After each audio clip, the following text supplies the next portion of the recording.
Reka nongere ngwikaze wamaze gukora subscribe kuri channel ya YouTube ya MBTV official ndetse nawe udukurikira mu buryo utarakora subscribe ariko mukaba mukunda inkuru ndetse n'ibiganiro dukomeza kugenda tubagezaho. Niba wibuka igice cya 21 cy'inkuru uko nazinutswe urukundo uruko cyarangiye ubwo uyu mukobwa Sylvie yari yamaze guhabwa umwanya wo kwitekerezaho ubundi akaza agahitamo hagati ya Aimable ndetse na Blaise uwo agomba gukomezanya nk'umukunzi we, hanyuma bikaza kurangira ahisemo yuko agomba gukomezanya na Blaise. Ese cyaje kugenda bite? Aimable yabyakiriye ate? Urukundo rwakomeje rute? Reka rero dushamatsiko twumva igice cya 22 nkibutsa kureba munsi y'inkuru ukareba ari butukwanditse ijambo subscribe ugakandaho ugahita ukana komenyetso k'inzogera gahita kaza ku ruhande kujya mu dushyiraho igice cya 23 uzahita wakira ubutumwa bugufi bukumenyesha uko kigezeho ugahita ucyumva.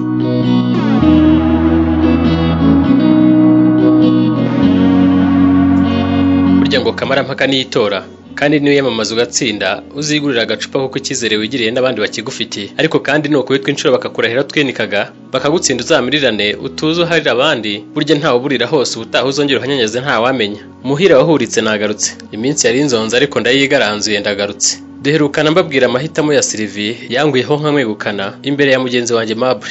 Numvise ntazi uko mbaye ariko nita cyane kukumenya uko Aimable abaye. Yatekerezaga ko ari bufitanye isano na Sylvie cyane kandi bafitanye amateka akomeye, bityo akibwira ko nta kabuza ari we bari buhitemo. Ariko nanone yakwibuka ko Sylvie yamubwiye ko kuba yaranze kumushakisha ngo amuvugishe imyaka ingahe yose kwihirika ari ikimenyetso cyo kutamwitaho. Ibyatumye Sylvie birangira kunzu undi bigatuma Aimable yitera icyizere cyo kuba ari watoranywamo. Akimara kumva ko Sylvie atari wahisemo, Aimable yabaye nk'ukubiswe n'inkuba. Ubwoba buvanze n'agahinda bimwarikamo kuko yari mugenzi wanjye mpita mwegera ndamwegamiza ngo muhumurize. We yumvaga ndi kumukina ku mubyimba ariko ntiyari ko nyihunze kuko yari iwanjye kandi yari azi agaciro kanjye kuri we. Yifataga nka murumuna wanjye. Musaba gukomera umutima akabyakira, muhumuriza ko kubyo yapanze bidaciye nk'uko yabishakaga. Byonyine ko nzi ko umutima we kwihangana agategereza Imana izawushingira ikamumara umubabaro ikamuhoza amarira imuha umukobwa wundi y'intoranye imukwiriye.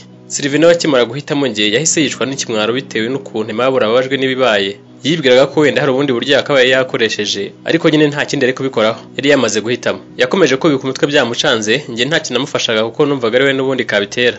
Ntabwo tugeze twibuka isaha na Sylvie yumvaga agoswe n'igihu cy'urukundo akagira ngo haracyari kare, cyane ko inzu yakaga amatara kuva kare butarira cyane no hanze kandi hari kumanywa kubera amatara. Twashidutse saa 5 z'ijoro zageze, twibaza inzira Sylvie yaca amataha biratuyobera. Nawe agira ubwoba ko atanigeze abwira aho yabaga igihe ari butahire. Ababazwa kandi nuko atigeze yita ku masaha tugezeho bigatuma atinda bene ako kageni atabiteguye. Nabonye Aimable washatse yafata moto akitahira, ariko kuko nari gusigarana na Sylvie mu nzu njyenyine numva sinakira amagambo y'abantu nubwo ntacyo twari bukore. Nababwiye nka nyir'urugo ko ntawe uri butahe bose bari bundaze. Nabasabye ko tubanza tukanywa tukarya kuko tutari twigeze tubikora nubwo byari byahageze kare. Burya hari igihe ugira mbye ntibize ku mwanya wa mbere ku buryo wanabyibagirwa. Uwo munsi nubwo ari ngero wawe uteguye ibyawubereyemo byarantunguye cyane pe. Nanjye nibajije aho ibitekerezo byanjye byaturukaga, gusa niyumvagamo ishyaka ryo gukemura ibibazo. Twarangije kunywa no kurya nsaba Aimable na Sylvie kuvugana amagambo apfundikira iherezo ry'urukundo bakundanye. Bararebanye mbona ntibirekura ngo bavuge, mbaha rugari ngo bisanzure nsohoka hanze gatoya. Sylvie yanga ko nsohoka, mbabwira ko nshaka ko birekura bakaganira. Nagiye hanze ndabareka ngo baganire nababwira iki. Burya ikizi nkuba barayiganira sinari nkitinya ko hari ibyo bakora bindi kuko ibyo bari barakoze byari bikomeye kurushaho, cyane ko nayo ndi hafi aho. Namaze hanze umwanya ntekereza inzira y'inzitane turimo gutambukamo. Sylvie yasigaye yisegura kuri Aimable amarira ari yose, maze Aimable abwira Sylvie ko bizamugora kwakira kubona njye nawe tubana nk'umugore n'umugabo, ngo gusa kuko ndi inshuti ye ya kera wenda azagerageza yihangane. Bamaranye igihe kingana n'isaha. Narongeye ndinjira mbasaba kurekera aho kuganira tukaryama. Nabwiye Sylvie ko wajya kuryama mu cyumba cyanjye ko njye na Aimable mu nshuti turara mu ruganiriro. Nyuma y'ukwezi njye na Sylvie twari tumaze kwisubiza mu bijyanye no komorana ibikomere by'urukundo ari nako dupanga ibyo kubana. Kimwe mu bintu by'ingenzi twagombaga gukora cyari ugusura imiryango yacu ya hafi tuyimenyesha gahunda yacu y'ubukwe no gusohora impapuro z'ubutumire. Twarabasuye ndetse benshi muri bo bashima umushinga wacu ndetse bemera no kudushyigikira kugeza ubukwe butashye. Gusa hari n'abatarabyishimiye ariko abo bose nabo umuryango wanjye kwisonga harimo mukuru wanjye kuko ubwo nageragezaga kumusura ngo mushyire n'ubutumire yanyamaganiye kurambwira ko hari inkuru adakeneye kumva mu matwi ye, harimo iyo kuba ngiye kurongora ikimuga niko yamwitaga. narabaye ariko ndashinyiriza. Abandi bo bashimishwaga no ko umuhungu wabo ngiye kubereka ibirori, ariko bamenya ko umukobwa tugiye kubana adafite akaguru bagasubirwa. Bamwe muri bo b'abana beza baranyegeraga bakanyongorera bambaza niba narebye neza nkaba ntarahubutse. Nabasubizaga nemye ko mpamanya n'umutima wanjye ko wari wuhanye n'uko umutima wanjye ushaka, bikarangira mbona batishimye ariko nyine bakubaha amahitamo yanjye. Iwabo w'umukobwa aho nari ndi nk'umwami ndamutswa amahoro. Aho twajyanaga hose banyakiranaga ubwuzu bakambwira ko ndi umuntu w'umugabo cyane, ngo ndi umukwe mwiza. Abenshi babaga batunguwe no kubona umukobwa wabo agiye kurongorwa n'umuhungu wiyubashye kandi udafite ubumuga. Bumvaga bafitiye umukobwa wabo impungenge kazagomerwa kabura umurongora kuko afite ubumuga, ubundi bakumva ko nta wundi wamwemera keretse nawe abaye afite ubumuga nkawe. Rero bari babonye umukwe udasanzwe ku buryo bamwe bamubazaga bamwihereranye niba ntari umutekamutwe cyangwa ntakurikiye amafaranga ye, ubundi nkazamubabaza akabamara impungenge ko ndi Imana y'u Rwanda, ndi umuhungu w'agatangaza ufite urukundo rw'umwimerere. Bakabyumva ariko bamwe bakamutega iminsi ngo bazabibara babibonye. Twari tugeze ku rwego rwo kuvugisha ukuri tukanakubwizanya nta guca ku ruhande, ku buryo nta kintu na kimwe bamubwiye cyangwa njye bambwiye twahishenyaga, byaba byiza cyangwa si bibi. Mu minsi isatira ubukwe bwacu Sylvie yari ameze nk'akamarayika mu maso yanjye, mbese ari mwiza bitagereranywa kandi akanyereka urukundo, akankumbura bikaze ku buryo nko mu cyumweru yansuragamo kabiri, rimwe mu mibyizi na rimwe muri weekend. Byonyine kundeba kuri we yabaga ameze nk'ubonekerwa.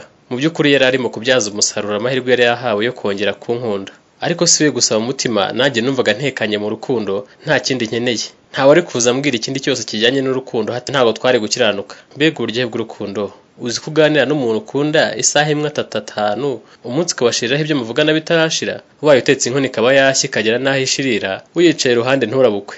Hari ubwo nagiraga ngo turi mu nzozi, ntabwo ari urukundo bya nyabyo, ariko nkabyemezwa nuko twabaga turimo kwiruka mu bikorwa bibanziriza ubukwe bwacu. Habura ukwezi kumwe ngo dukore ubukwe. Burya iyo ukundwa neza bya nyabyo n'uwo mukundanye, nta biryo byakuryohera, agafiriti se, inyama se, nta n'ibyo kunywa byakunyura, amata ntaryoha, ubuki burarura, wibagirwa ibindi binezeza ukizirika ku rukundo mpaka uhiriwe narwo ukibanira n'uwo mwashimanye, cyangwa bigahinduka nk'igicumu gashwana bitamaze kabiri akakuzinuka mukangana urunuka. Bitaba ibyo hakaza serwakira ikarugurukana ntumenye ko bigenze. Iby'ubumuga bwa Sylvie kubw'urukundo rudashira namwemeraga kandusha, sinari nkibitekerezaho cyangwa ngo mbibone, nabyumvanaga banshinyagurira, nabo ntari mfite umwanya wo kwitaho. Burya urukundo ni impumyi, nako rurarengana impumyi naba rukundana. Rwo rurigenga ruhora ari rwiza ruruziranenge.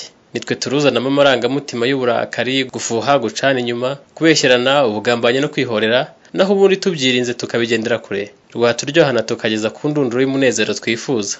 Bimwe mu bintu twagombaga gukora byihutirwa ni ukujya kwa padiri kumenyesha ubukwe no gusaba itariki twifuzaga gukoreraho ubukwe bwacu. Twagiyeyo kuko mu byo twari twagiyeho impaka n'imiryango yacu yombi tutahuzaga neza aho ubukwe bwacu bugomba kubera.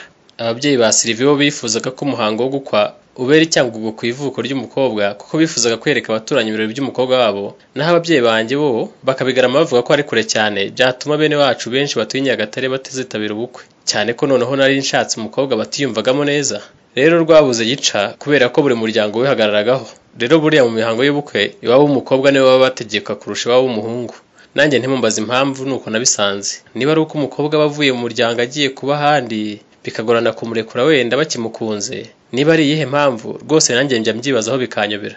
Nawe uzarebe mu muhango wo gukwa iyo abasaza barimo gusasanura imisango, nubwo biba biryoheye ugutwi binogeye n'ijisho, ukuntu baba bahashurana, mbese bategeye baterana ubusuboshya babyara, ubona ko umukwe mukuru aba yigengesereye yirinda mu byo avuga ngo hato adakora ikosa iryo ari ryo ryose ryamugusha mu mutego bakamwima umugeni. Hari n'umusaza wari umukwe mukuru ahantu arimo asaba umugeni yamubajije impamvu avugana igihunga, asubiza ko ugiye mu rwunda asiga ubugabo ku irembo. Twarisekeye, ariko kandi ushoje neza uba ubona bameze nk'umukozi uganira na bosi we yiyoroheje hato ngo atamburwa akazi. Rero rwabuze igice iwacu bifuza ko gukwa byabera i Kigali, maze no kwiyakira nyuma yo kuva kwa padiri bikabera i Kayonza. Nyuma yo kudahuza kw'imiryango yacu, naganiriye na sheri wanjye Sylvie, twumvikana ko kugira ngo hatabaho kwikunda ku ruhande urwo ari rwo rwose, imihango y'ubukwe bwose izabera i Kigali uretse umuhango wo gufata irembo no gusezerana imbere y'amategeko. Nasabye sheri wanjye Sylvie kugenda akabwira ababyeyi be ko kubaho nk'ababyeyi bacu batarabashije kubyumvikanaho, twe nka ba nyiri ubukwe twanzuye ko byose bizabera i Kigali, nanjye njye iwacu mbibabwira ntyo. Kwa padiri rero ntibatindiganije, bemera ubusabe bwacu bwo kudushyingira, byemewe na kiliziya ndetse baduha n'itariki y'ubukwe itabangamiye ibyifuzo byacu. Uretse kuduha itariki banatubwiye ko bazatangira kuturanga mu kiliziya, ariko tugomba no kujya kubimenyesha mu masantarari y'iwacu, kandi tugomba no gutangira inyigisho z'abagiye kurushinga. Muri make ubukwe bwari bwahumuye. Iyo twabaga turi muri izo gahunda z'imyiteguro na Sheri, twararebanaga tugaseka kubera urukundo rwinshi. Twari tumeze nk'ikipe yitegura kwegukana igikombe. Imyiteguro y'ubukwe irimbanije, twatangiye gutanga impapuro z'ubutumire ku miryango, inshuti zacu, mu bakoresha no mu bakozi dukorana, abo twiganye n'abandi. Birumvikana ko muri uko gutumira ntari kwibagirwa gutumira boss, ndetse kubw'amahirwe Deborah aza ku kazi nawe muha ubutumire bwe. Yashatse kwanga kubwakira, mbona abaye nkutunguwe nuko mfite ubukwe, ariko arabwemera. Amubajije impamvu, ambwira ko n'ubundi atari kuzahabura, bityo bitari ngombwa ko mutumira.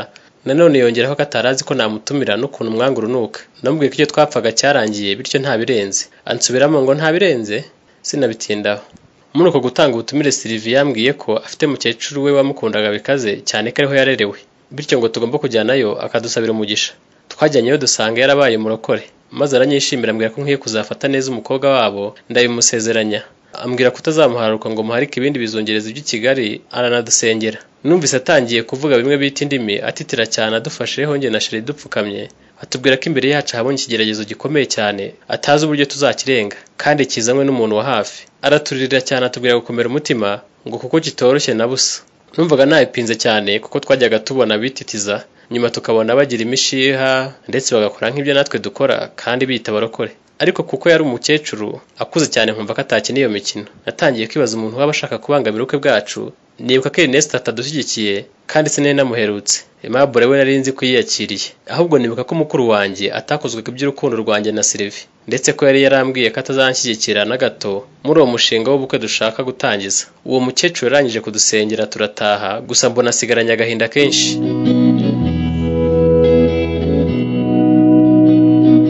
Reka mugure icya 22 cy'inkuru uko nazinutswe urukundo arahakirangiriye.